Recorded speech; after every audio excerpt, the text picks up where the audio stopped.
शुभ वंदन। हिंदी सागर में आपका एक बार पुनः स्वागत है। आज हम आपके लिए संदेश लेखन लेकर आए हैं। संदेश लेखन आपकी परीक्षा में 5 नंबर का पूछा जाएगा और इस बार 2 संदेश लेखन पूछे जाएंगे जो 2.5 नंबर के होंगे। तो इस वीडियो में हम आपके लिए 2 संदेश लेखन लेकर आए हैं। आपकी परीक्षा में कुछ इस प्रकार से प्रश्न पूछा जाता है, जैसे दीपावली के शुभ अवसर पर अपने मित्र को लगभग 40 शब्दों में शुभकामना संदेश लिखिए। तो यहाँ देखिए, आपको शब्द सीमा दे रखी है 40 शब्द। हमें शब्द सीमा का ध्यान रखना है।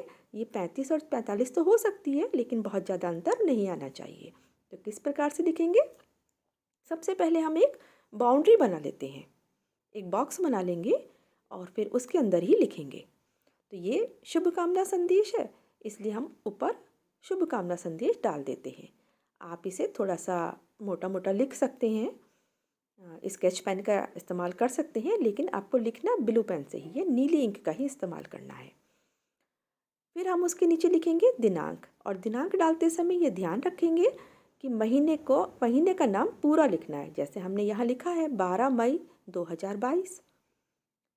फिर इसके नीचे लिखेंगे समय। यहाँ प्रातः 10 बजे लिखा गया है। आपको जो सही लगता है आप वो लिख सकते हैं। ये संदेश लिखा जा रहा है अपने मित्र को। तो एक लाइन छोड़ने के बाद हम लिखेंगे प्रिय मित्र अथवा प्रिय राघव, जो भी नाम आप लिखना चाहे लिखिए। फिर यहाँ हमने देखिए कुछ पंक्तियाँ लिखी हैं। जब हम कोई दोहा या कुछ तुक मिलाती हुई पंक्तियाँ लिख देते हैं तो हमारा संदेश कुछ आकर्षित हो जाता है, आकर्षक लगता है, प्रभावशाली लगता है। तो इसलिए हमने यहाँ पर कुछ तुक मिलाती हुई पंक्तियाँ लिखी हैं दीपावली से संबंधित। जैसे लक्ष्मी जी विराजे आपके द्वार, सोने चांदी से भर जाए आपका घर बार, जीवन में आए खुशियाँ अपार, शुभकामना हमारी करें स्वीकार। तो इस तरह से हमने ये 4 लाइनें लिखी हैं और उसके बाद में एक लाइन छोड़ते हुए, एक पंक्ति को छोड़ते हुए हमने लिखा है आपको और आपके पूरे परिवार को दीपावली की हार्दिक शुभकामनाएं। और अंत में हमने लिखा है का खा गा। का खा गा इसलिए लिखा है क्योंकि यहाँ पर नाम नहीं लिखा जाता है, तो का खा गा का इस्तेमाल कर लेते हैं। चलिए अब दूसरा शुरू करते हैं। दूसरा है होली के त्योहार पर शुभकामना संदेश। तो देखिए किस तरह से लिखा है। वही सबसे पहले एक बॉक्स बना लेंगे और क्योंकि ये शुभकामना संदेश है इसलिए हमने ऊपर लिख दिया शुभकामना संदेश। दिनांक डाल दी 12 मई 2022। समय लिख दिया प्रातः 11 बजे। मित्र को लिख रहे हैं इसलिए हमने लिखा है प्रिय मित्र। और फिर 4 पंक्तियाँ लिखी हैं।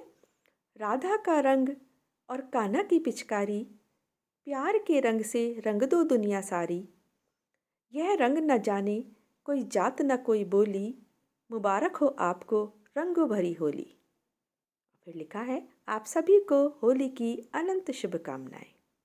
और अंत में लिखा है क ख गा, क्योंकि नाम नहीं लिखते ना, इसलिए। तो इस प्रकार से ये हमने आपको 2 संदेश लेखन के बारे में बताया है। आशा है आपको समझ में आ गए होंगे। खूब अभ्यास करिए, अच्छे अंक लेकर आइए। अगर आपको मेरा पढ़ाया हुआ समझ में आता है तो मेरे चैनल को सब्सक्राइब करिए, शेयर करिए, लाइक करिए। खुश रहिए, स्वस्थ रहिए। धन्यवाद।